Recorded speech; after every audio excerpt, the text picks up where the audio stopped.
Viewers of my video know that I am a huge fan of Hornet Leader and the Hornet Leader system in general. Also, I like Cthulhu-themed games very much because I'm a huge fan of Lovecraft.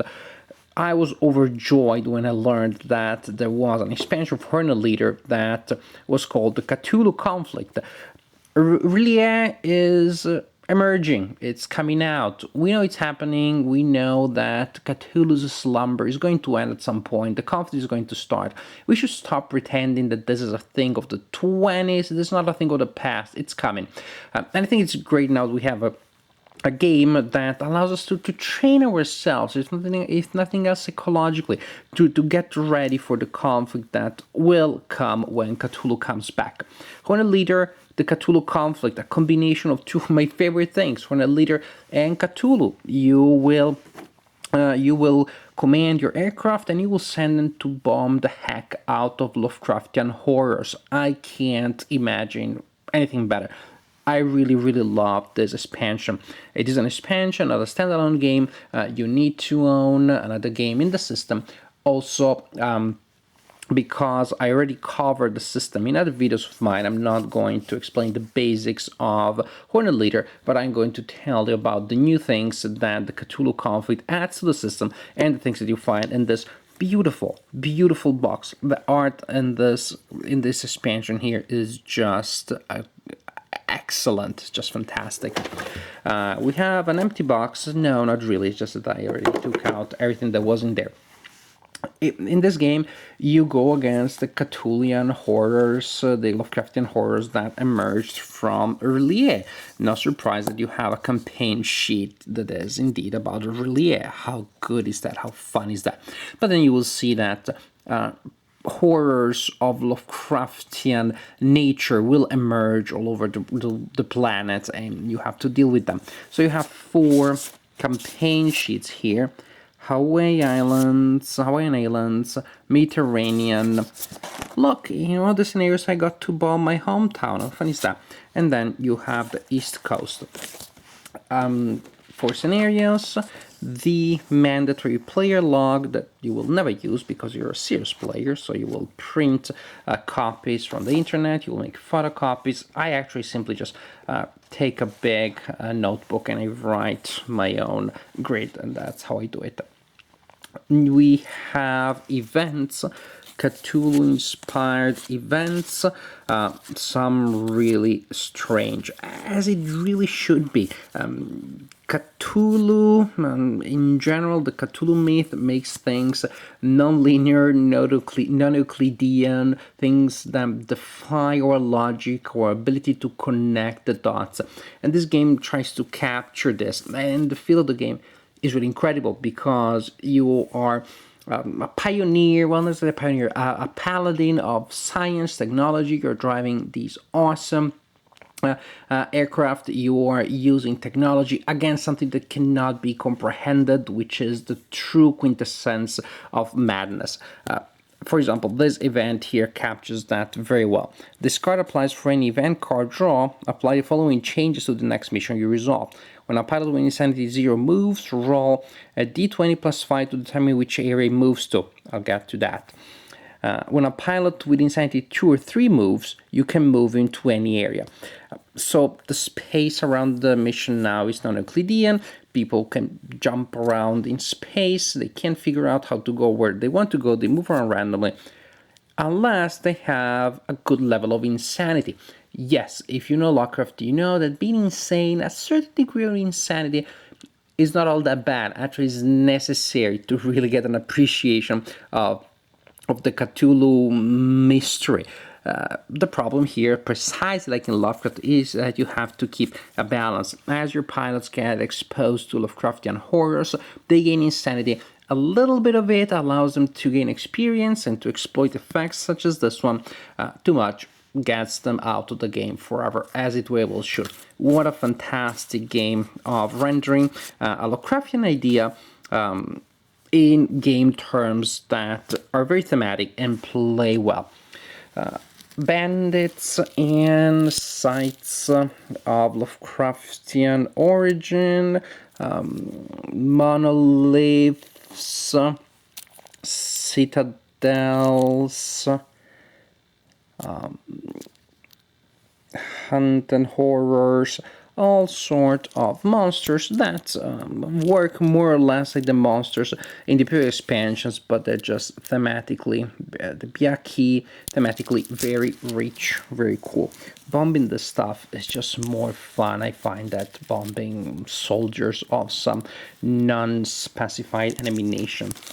Speaking of bombing, let's look at the new weapons that you have here, because hey, you can't go, you can never be too prepared. You cannot have too many guns when you're going against Cthulhian horrors. Here we have a new aircraft, which is actually an unmanned aircraft. Pretty good. It is unmanned, so it doesn't gain experience, it doesn't gain insanity. Pretty good to have. We have some new missiles, such as this one. You can look at the stats and more or less figure out what it does. But I got to get to the thing that really is impressive and I like so much. What is this? It is what you may be thinking it is. It is an atomic bomb. Yes, you get to drop an atomic bomb on Cthulhu's head. How amazing is that? Of course, it's super expensive, but it just destroys everything that it finds in the area. If you drop it in the area that you need to complete the mission, then you simply flatten everything that is there and you complete that mission. Speaking of areas that you're trying to hit, there are a lot of them. The art is amazing, the art is so thematic. In some cases you can see how some of this of these targets are disguised versions of old targets. Other times these targets just work in different ways, but it's just so thematic. Imagine, really flying into this space here and targeting these buildings. Cultist airfield. This is something I have mixed feelings about. The cultists get their game together so well. They can use technology. They're so original to fly one of these things without blowing it up or hitting something. And I mean, sort of like involuntary kamikaze scenario. That seems strange to me. That cultists can fly airplanes and get airports to work. Seems weird, but who knows? But then we have the Migo Hive, Cultist Factory. Somehow this seems a little less strange. Mapono, Eugene, and just the art. Look at the art. It really puts you in the action. It almost like you really are in the aircraft. You're looking outside of your frontal shield, of your frontal windshield. Is that how we call it? I'm not sure, but. And you see the guy, just flying against that, and you're ready to fire. It's incredible. Yeah, what I really like about this art here is also the perspective. It really puts you, the player, the viewer, in the middle of the action. Much more I found that than previous scenarios that are more descriptive. You just see the target down there. But of course, the advantage of going against these horrendous monsters is precisely that. There are thematic possibilities that this scenario, this setting offers that you do not find otherwise. Some of these bad guys are overlord, and those are particularly scary. If you ever have 3 overlords that you have not attacked, or you have not defeated, they come out of the deck, you can't defeat them, then they take over the world, and that's it, you're done. Insanity! When are we talking about that? Yes, look at all these nice counters representing different types and levels of insanity that you can gain. You place these counters in the Insanity Cup, and then some monsters, some situations can launch insanity attacks against you. If you fail, then you gain insanity.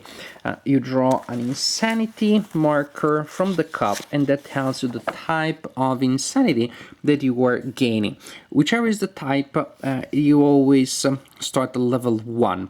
Then further attacks will raise your level of insanity from 1 to 4, and when you get to 4, you're out. That pilot is out.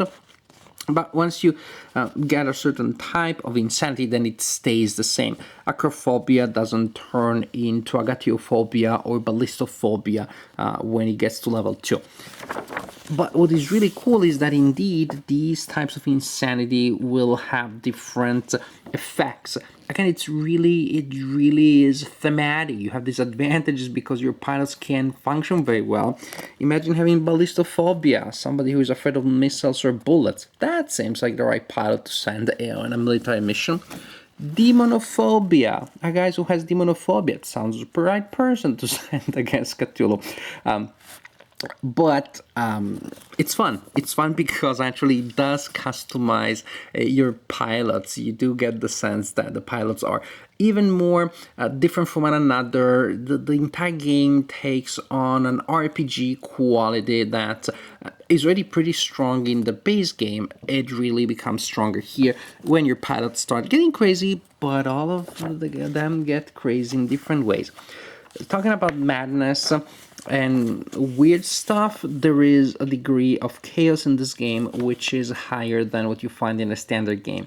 Huge difference is that the tactical display is much less reliable. As you can see, there are cards that can modify the way in which the tactical display works, but also very important is placing. Instead of placing your aircraft in select standoff areas like in the good old days when time and space were linear and we were just fighting against other people, now you roll a 20-sided die which comes with the game, and it is appropriately green. And for each aircraft, and you follow the graphic showing the numbered area. After you roll the aircraft starting area, you can select the starting altitude. So you can pop out who knows where. Precise again because the space warps and bends around Cthulhu and all of the bad guys that come with him, and you have to deal with that. Sometimes there will be advantages from this, sometimes not. The point is that you can rationalize things, you can plan ahead, but once you step on that sort of like other side of the threshold, you are in Cthulhu's realm and you play by his or her rules. These are the basic ideas of Hornet Leader, the Cthulhu Conflict, an expansion that I love immensely. This expansion is just so fantastic. Art is great, new mechanics are great, the theme is unbelievably well implemented. It really feels like what would happen if Relier was coming out of the sea in a couple of years, and we have to deal with it with what we have nowadays, with people that we have nowadays, with the technology of nowadays. It is great. It is a perfect blend between two things that really one may think would not work together, but they do. Perfect blend of things, perfect blend of wargaming, of modern warfare, sci-fi, horror.